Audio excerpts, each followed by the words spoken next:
Hello friends, last time के video में हम लोगों ने बिल ऑफ एक्सचेंज का पहला क्वेश्चन लिखा था, जिसके अंदर हम लोगों ने ड्रावर और ड्रावी को इंक्लूड किया था, पर पेई को इंक्लूड नहीं किया था।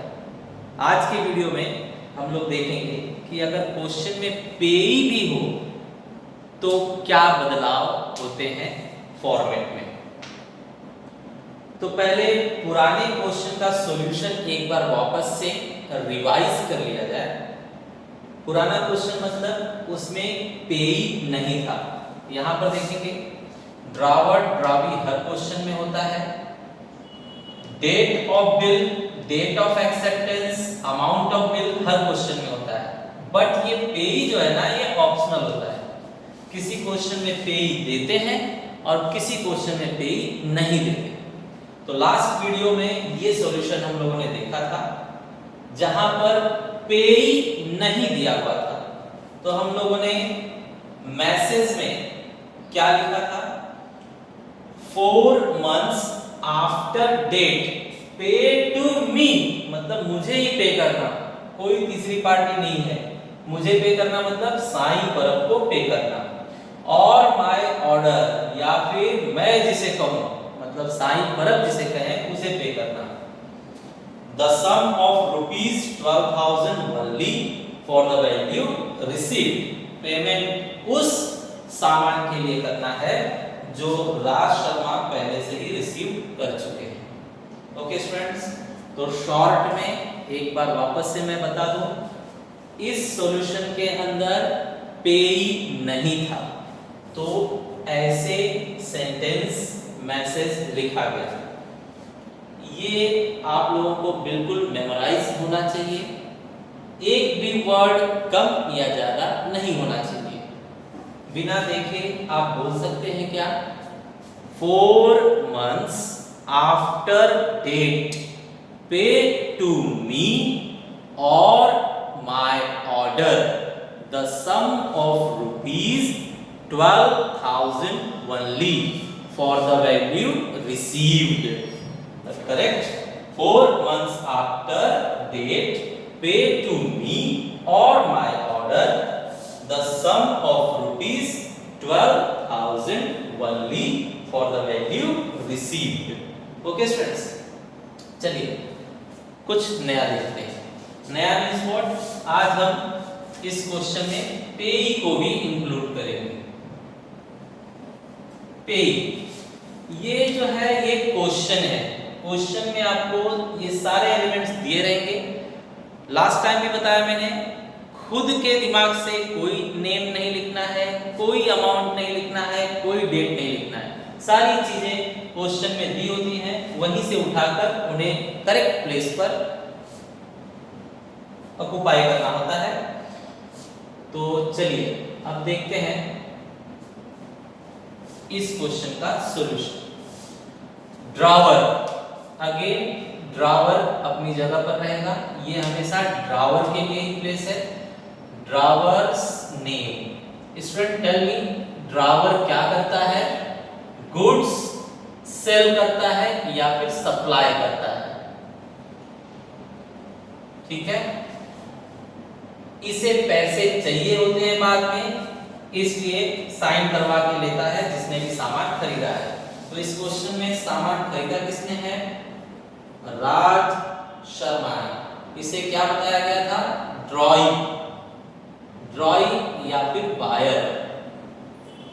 ठीक है, अच्छा यहां पर देखिए ड्रावर का एड्रेस है, बताया गया था नेम के बाद कॉमा होना चाहिए, एड्रेस के टुकड़े के बाद कॉमा होना चाहिए, लेकिन एड्रेस फाइनल हो गया तो फुल स्टॉप चाहिए। उसके बाद में date of bill, date of bill 7 October 2019। Student यहाँ पर क्वेश्चन में शॉर्ट स्पेलिंग हो सकती है, लेकिन सॉल्यूशन में आप लोगों को मंथ का फुल स्पेलिंग लिखना है। एंड मंथ के बाद कॉमा, ईयर के बाद फुल स्टॉप देना है। डेट वर्ड DATE भी लिखना है। ओके, तो this way one part is over. Drawer, drawer's address and date of bill. Next, stamp होना चाहिए हर क्वेश्चन में, अमाउंट होना चाहिए परफेक्टली, रुपीज इस तरह से लिखना है, इस तरह से मत लिखिए, ये रॉन्ग होगा। Okay, you have to write rupees in this format, 12,000 slash dash. ना अब ये बॉडी हमें चेंज करना होगा, तो मैं बता दूं पेई कौन होता है, किसे कहते हैं। ड्रावर ने तो सामान सेल किया था, साईं परब ने सामान बेचा था, और राज शर्मा ने सामान खरीदा था, तो साईं परब को पैसे मिलेंगे और राज शर्मा पैसे का पेमेंट करेगा। अब मान लीजिए साईं परब को पैसे खुद के हाथ में नहीं चाहिए, साईं परब एक तीसरी पार्टी को जानता है, अली शेख को। अली शेख ऐसा इंसान है जिसे साईं परब पेमेंट करने वाला है, तो साईं परब डायरेक्टली क्या बोलता है राज शर्मा को कि राज शर्मा आप मुझे पेमेंट मत करना, डायरेक्टली ड्यू डेट को अली शेख के पास जाकर अली शेख को पेमेंट कर देना। ठीक है, तो payee is a third person finally who is going to receive the amount of bill. Correct students, बात समझ में आई। यहां पर साईं परब क्या है, seller of the goods, Raj Sharma क्या है, buyer of the goods. Payment कौन करेगा, राज शर्मा। एक्चुअली राज शर्मा को पेमेंट किसे करना चाहिए, साईं परब को, लेकिन साईं परब बोलते हैं कि मुझे मत पेमेंट करना, अली शेख को कर देना, तो वो ड्यू डेट पर जाकर अली शेख को पेमेंट कर देंगे। ओके, अब पे अगर प्रेजेंट हो तो बॉडी में क्या चेंजेस होंगे वो देखा जाए। तो फॉर्मेट में ये जो ब्लू में लिखा हुआ है ये चेंज हो जाएगा, तो इसे मिटाकर एक बार फिर से लिखा जाए। 4 months after the date paid to, यहां से चेंज।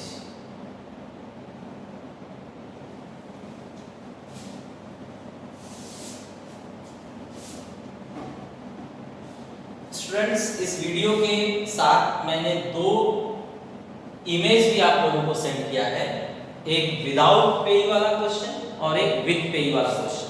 तो उस इमेज में भी आप फॉर्मेट को देखकर कंपेयर करके समझ सकते हैं।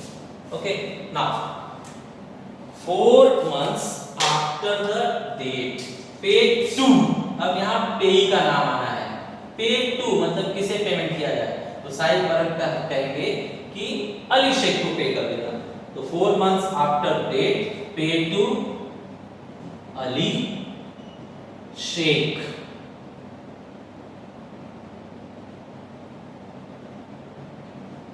अली शेख, क्वेश्चन में एड्रेस भी दिया रहता है, वो एड्रेस भी साथ में लिखना है। यहाँ जगह कम था इसलिए मैंने एड्रेस नहीं लिखा है, एड्रेस क्वेश्चन में दिया रहेगा, तो अली शेख का एड्रेस उनके नाम के साथ लिखना है, to Ali Sheikh, Damu Nagar,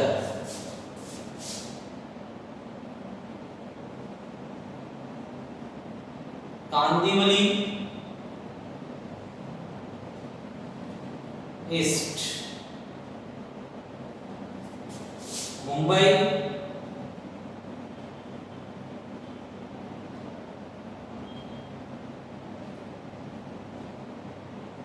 four 00101. Okay, now similar sentence will come as earlier written. Ali Sheikh, Damunagar, Kandivali East, Mumbai 400101, or his order. His order. Students पहले यहाँ पर क्या था, और my order, लेकिन अब और his order. अगर ये किसी गर्ल का नेम है तो यहाँ पर क्या आना चाहिए, her order. Okay, so that should be minded. Or his order. The sum of rupees.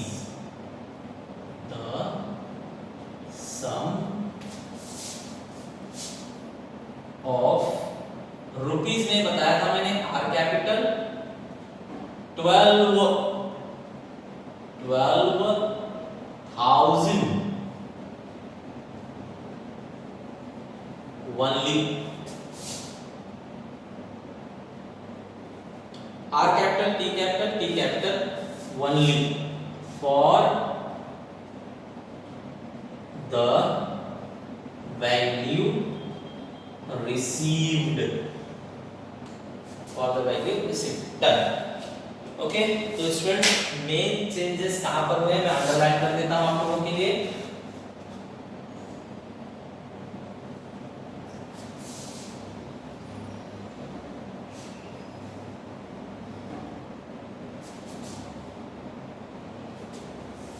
Just red underlined words we have changed, other things are same. तो अब इसे पढ़कर देखिए। 4 months after date, pay to Ali Sheikh, where he live, Damunagar, Kandivali East, Mumbai 400101, or his order, the sum of rupees 12,000 only for the value received. Students इसका meaning मैं एक बार हिंदी में समझा देता हूं, ध्यान दीजिए। 4 महीने बाद, कभी से 4 महीने बाद, डेट जो भी लिखा है उस डेट से 4 महीने बाद पेमेंट कीजिए अली शेख को, जो दामूनगर कांदिवली मुंबई में रहते हैं, या फिर वो जिसे बोले उन्हें पे कर दीजिए। कितने रुपए? 12,000। क्यों पे कीजिए? फॉर द वैल्यू रिसीव्ड, जो सामान आप पहले से ही प्राप्त कर चुके हैं उसके लिए पेमेंट कीजिए। Okay, after this in last lecture we checked here address of drawee will be there, again address will be provided in the question itself, Raj Sharma, और उनका एड्रेस भी क्वेश्चन में दिया रहेगा, आप लोगों को वहां से लिखना है। ठीक है, 2 वर्ड रहना चाहिए। और ये देखिए स्टार्टिंग टू एंडिंग मैंने लाइन टू लाइन लिखा हुआ है, आपका भी इसी तरह से लाइन टू लाइन आना चाहिए। Stamp rupees, Nagar to mister Sneh, MG road and Mumbai, सबका जो स्टार्टिंग पोजीशन है वो लाइन बाय लाइन होना चाहिए। ओके, तो ये हो गया 2, ये ड्रावी का नाम और ये ड्रावी का एड्रेस। मैंने कहा था ड्रावी जहां है वहीं पर ड्राइंग का साइन और डेट होना चाहिए। ड्रावी के बगल में ड्रावी का साइन और डेट। क्या साइन कर रहा है वो? एक्सेप्टेड, कि हाँ मैं स्वीकार करता हूं, पेमेंट करूंगा। और ड्रावर के पास में ड्रावर का सिग्नेचर और नेम होना चाहिए। ड्रावर के पास में ड्रावर का नेम एंड सिग्नेचर, ड्रावी के पास में ड्रावी का नेम एंड सिग्नेचर होना चाहिए। यहाँ पर जिस तारीख को ड्रावी ने स्वीकार किया है कि मैं पेमेंट करूंगा वो डेट आना चाहिए। स्टूडेंट्स ये ऑफिशियल वर्ड्स हैं, इसमें टाइम लगता है। इसका मतलब क्या? 7 तारीख को साईं परब ने बिल बनाया और राज शर्मा के ऑफिस में भेज दिया होगा। राज शर्मा उस बिल पर 3 दिन के बाद साइन किए हैं और फिर से रिटर्न कर देंगे साईं परब को।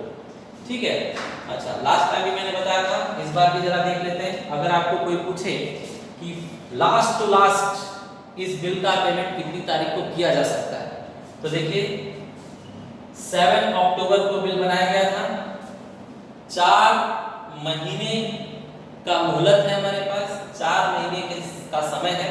तो बताइए अक्टूबर के बाद में नवंबर, दिसंबर, जनवरी, फरवरी, मतलब 7 फरवरी 4 महीने के बाद आएगा। बट लीगली 3 डेज हमें एक्स्ट्रा मिलता है, स्ट्राइक की वजह से या बैंक स्ट्राइक की वजह से या पब्लिक हॉलिडे की वजह से पेमेंट नहीं कर सके ड्यू डेट पर, तो 3 दिन एक्स्ट्रा मिलता है। और 3 दिन एक्स्ट्रा मिलने के बाद जो डेट आता है उसे हम लोग लीगल ड्यू डेट कहते हैं। तो स्टूडेंट बताइए legal due date, legal due date क्या मिल रहा है हमें? 4 महीने प्लस करो तो फरवरी और 3 दिन एक्स्ट्रा करो तो 10, मतलब 10th फरवरी। एंड ईयर कौन सा हो जाएगा? 2020। This will be the legal due date, means last to last इस डेट को पेमेंट हो जाना चाहिए। ओके स्टूडेंट्स, इसके साथ में आप लोगों को मैंने बताया 2 क्वेश्चंस के इमेज आपको सेंड किए गए हैं, क्वेश्चन के साथ में सॉल्यूशन है, उसे देखिए, आपको बेटर अंडरस्टैंडिंग मिलेगी।